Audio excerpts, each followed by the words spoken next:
আজি গাহৰি বনাম, গাহৰি মাংস বনাম। তাৰ কাৰণে মই লৈছোঁ জিৰা অলপ ভাজি পেলাই অকণমান গৰম কেৰাহীত, আৰু অলপমান ধনিয়া, এইকেইটা শুকান জলকীয়া, এইকেইটা মই মিক্সিত মাৰি লওঁ, ঠাৰিটো গুচাই লৈ পেলাই।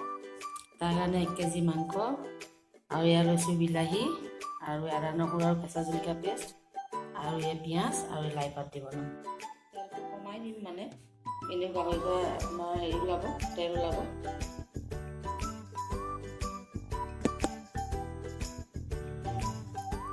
তেলটো গৰম হৈ গৈছে, অকণমান এনেই মই গোটা জিৰা দিছোঁ, তাৰপিছত পিঁয়াজ দি দিছোঁ।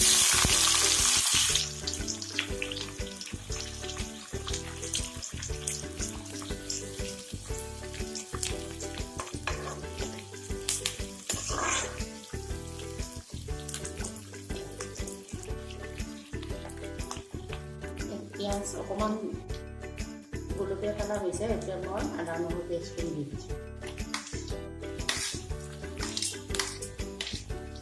লৰাই দিছোঁ। হালধি নিমখ ইয়াতে দিম।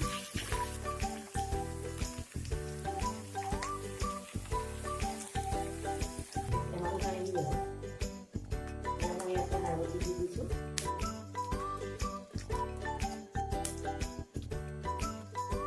কাশ্মীৰী পাউডাৰ অকণমান দিম।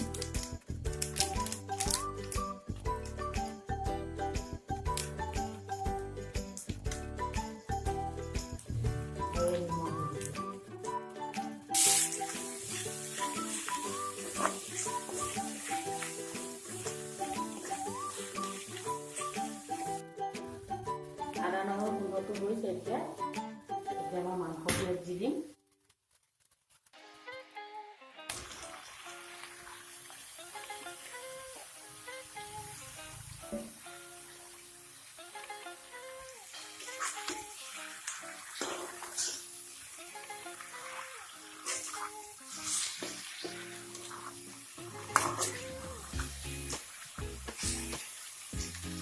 হৈ গ'ল, মই এতিয়া এইটো দি কমকৈ ভাজিম অলপ টাইম।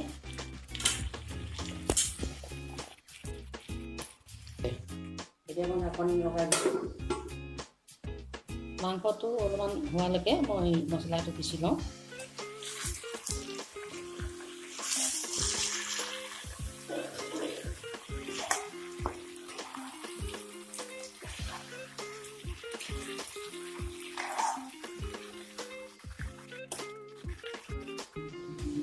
মাংসটো অলপ ফুটিছে, মানে ফুটিলে ভাল লাগে। তেতিয়া মই বিলাহী দিম। এতিয়া লগতে মই অকণমান কেঁচা পিঁয়াজ কৰিছিলোঁ, এখন দি দিছোঁ।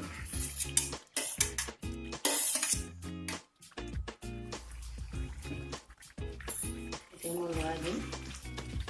লৰাই দি বিলাহীটো মানে অলপমান সিজালৈকে আকৌ ঢাকি দিম। তাৰপিছত মই আকৌ লাই শাকখিনি দিম। মছলা দিব বাকী আছে।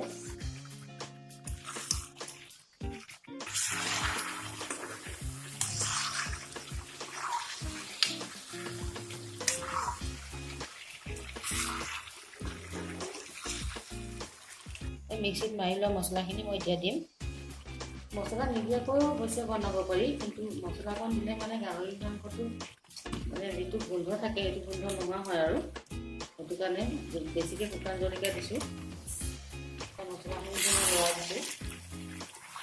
ইয়াৰ পিছতে মই লাই পাতখিনি দি দিম, কাৰণ মাংসটোৰ পৰা তেল ওলাইছে।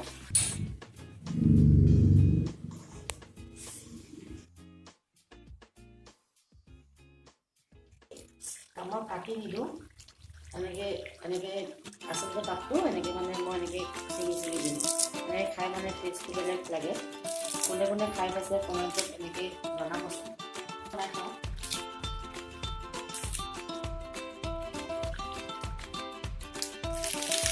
এনেকৈ কৰি দি দিছোঁ। এনেকৈ যিবিলাকে গাহৰি মাংস খায় তেওঁলোকে জানে ইয়াৰ টেষ্টটো কেনেকুৱা।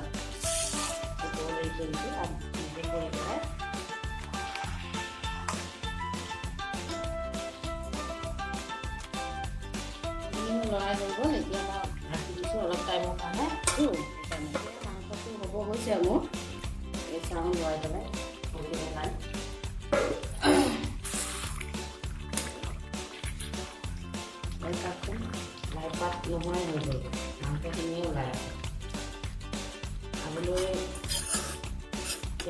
বাৰু জনাবাচোন বাৰু, মোৰতো ভালেই লাগিব বুলি ভাবিছোঁ, খাবলৈ ভালেই হ'ব বুলি ভাবিছোঁ। এয়া মোৰ হৈ গ'ল, ইয়াত মই অকণমান ধনিয়া পাত ছটিয়াই দিম আৰু হৈ গ'ল।